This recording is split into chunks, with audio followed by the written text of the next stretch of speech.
A nossa primeira intervenção será feita pela professora Míriam Afonso Brigas, que é professora auxiliar da Faculdade de Direito de Lisboa, membro do Instituto de História do Direito e do Pensamento Jurídico da Faculdade de Direito da Universidade de Lisboa e do respectivo Centro de Investigação. É membro da Rede Internacional de Investigadores em Direito e Justiça e vai-nos apresentar uma comunicação sobre o diferente tratamento presente na construção dos direitos e deveres conjugais no século XIX. O adultério como crime sexual em particular. Bom, promete. Professora Míriam, tem a palavra. Muito boa tarde a todos. Eu começo por agradecer o estar neste congresso. Da indicação que vi dos vários temas que têm sido abordados, penso que este será o primeiro que entra dentro do domínio dos direitos humanos na sua aplicação em matéria civil. E, portanto, o tema que eu hoje trago, com este título, enfim, um título e um subtítulo, basicamente aquilo que eu pretendo aqui ver convosco é de que maneira é que o princípio da igualdade teve aplicação em matéria civil, mais concretamente em matéria do direito da família. Contextualizar um bocadinho o porquê do interesse desta temática. Nós olhando para o Código Civil de 1867, e nomeadamente no seu artigo 7º, que tem como princípio que a lei civil é igual para todos e não faz distinção de pessoas nem de sexo, salvo nos casos que forem especialmente declarados. E digamos que é exatamente ao nível desta seção que eu depois irei debruçar a minha apresentação. Porque é que achei que era um tema que seria interessante para falarmos um pouco aqui hoje? Porque aquilo que eu constato na perspectiva atual do que têm sido os grandes temas abordados ao nível do direito da família, a questão da igualdade está muito presente. Naturalmente que nós, quando falamos do princípio da igualdade, transportamos necessariamente as várias concepções que na contemporaneidade existem a propósito deste princípio.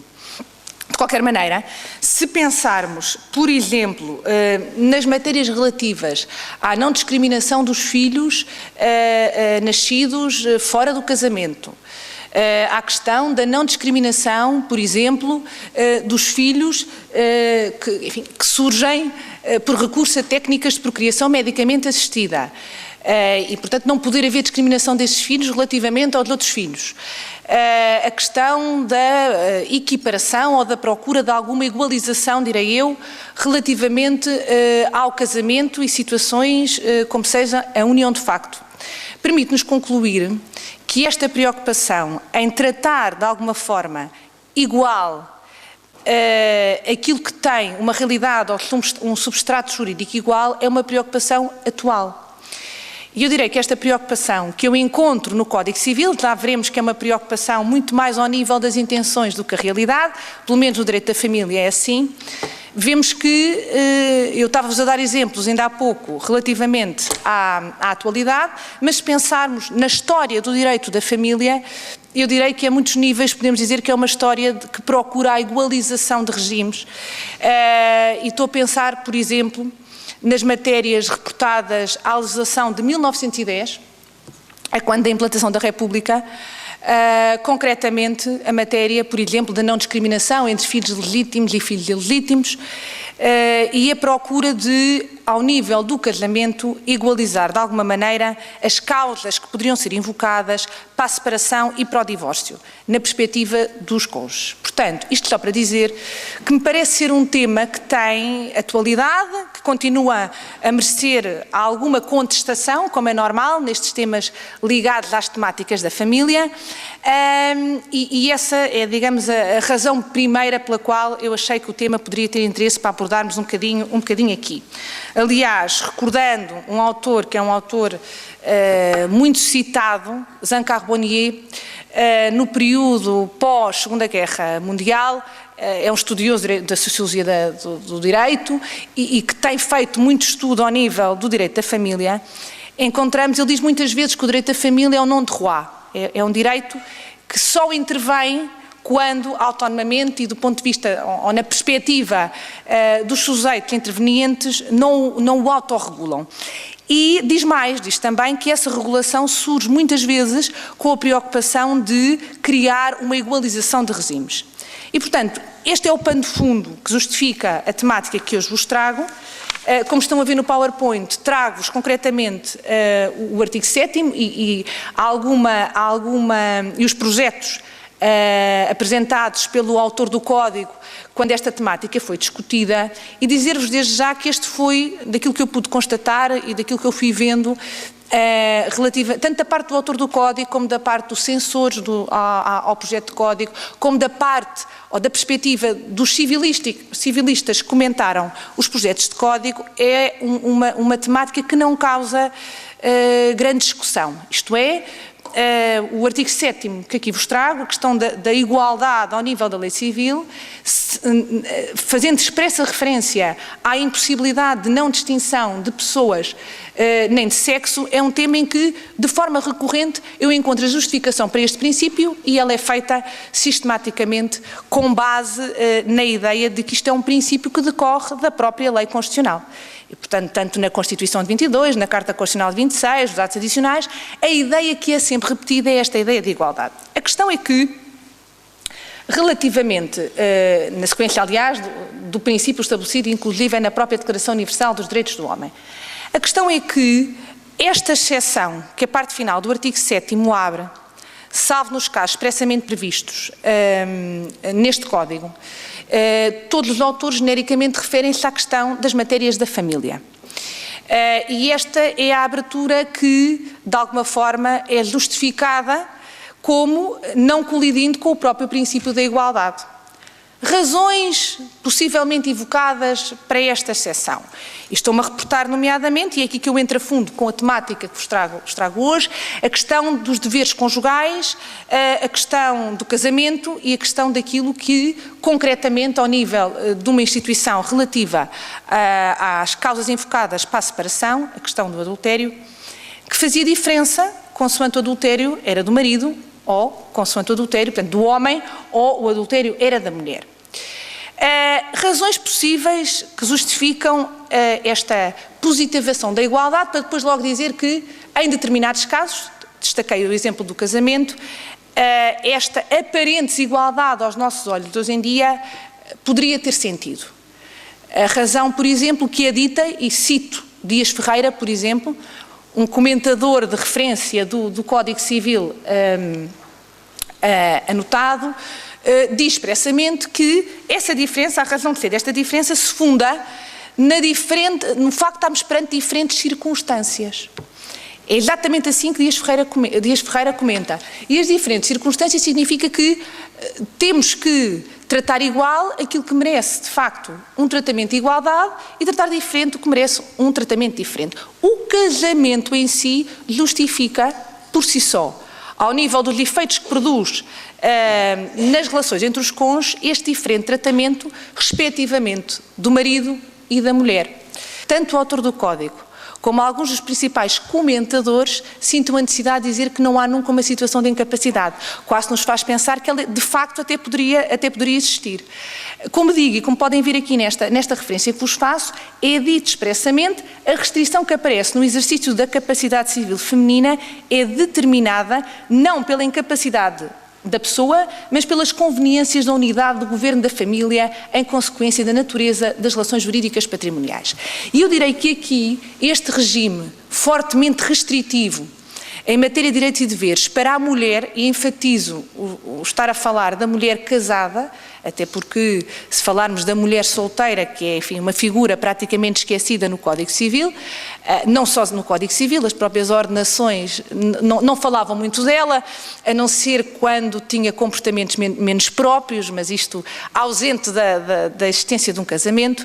Mas dizia eu, a mulher casada de facto tem um ónus muito grande ao nível do regime que lhe é aplicado, nomeadamente, e voltando só aqui para verem, nós olhamos para o artigo 1184 e na aparência encontramos aqui a preocupação em dizer que há fidelidade mútua, há uma coabitação e há dever de socorro e de ajuda, como diríamos hoje, recíproco. Portanto, aparentemente isto até parece que funcionaria muito bem, não é? Numa ideia de reciprocidade e de igualdade ao nível dos sujeitos jurídicos.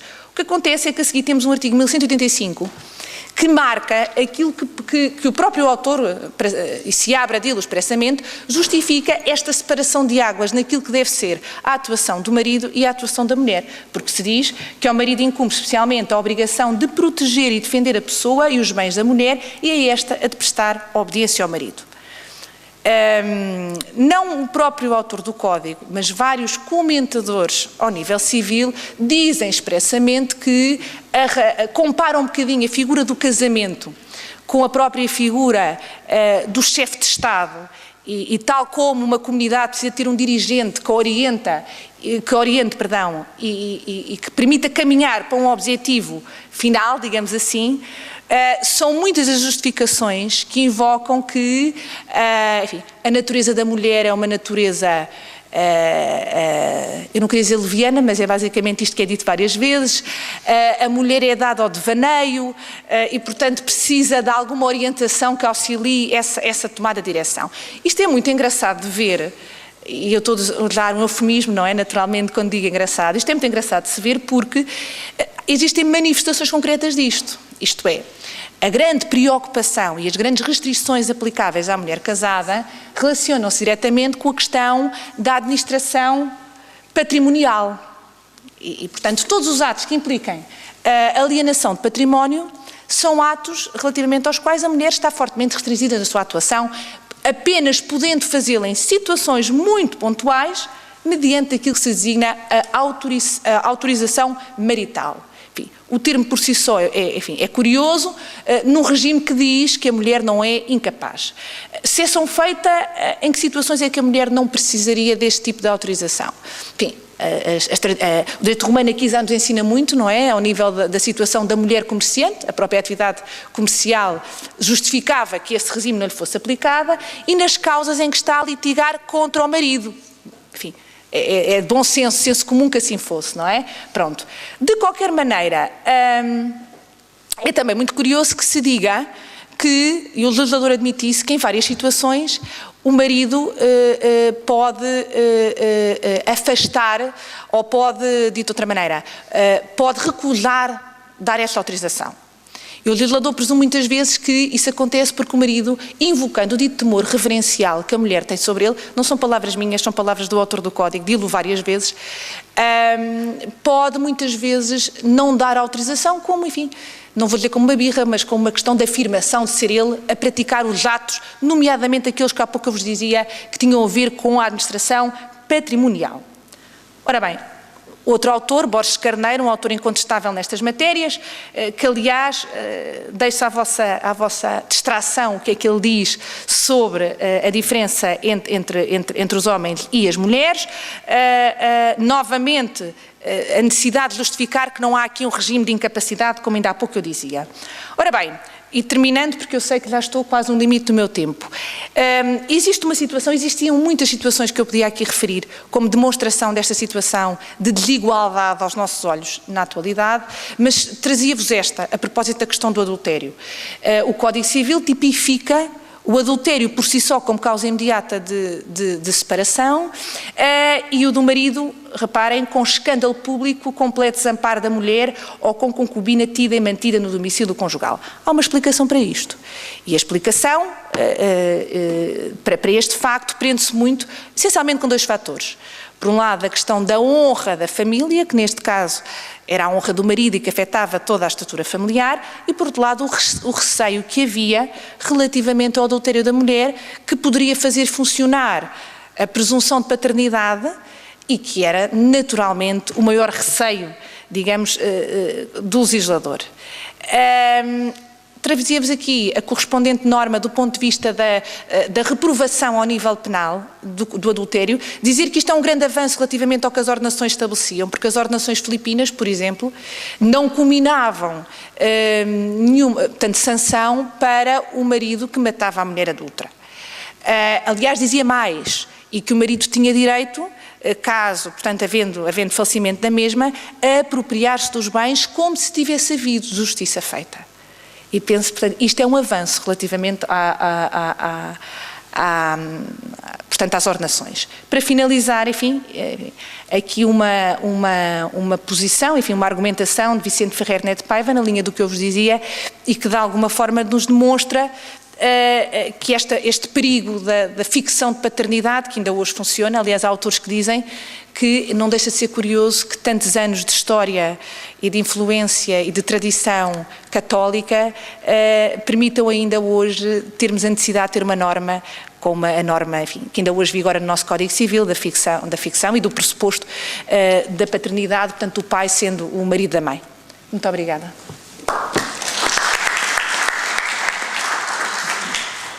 Muito obrigado, Sra. Professora. Como tudo está diferente e bem, tive pena que não acabasse a sua comunicação, porque interrompi com o papel sobre a autorização do marido para a mulher cometer adultério. Talvez fosse a última que faltava a autorização.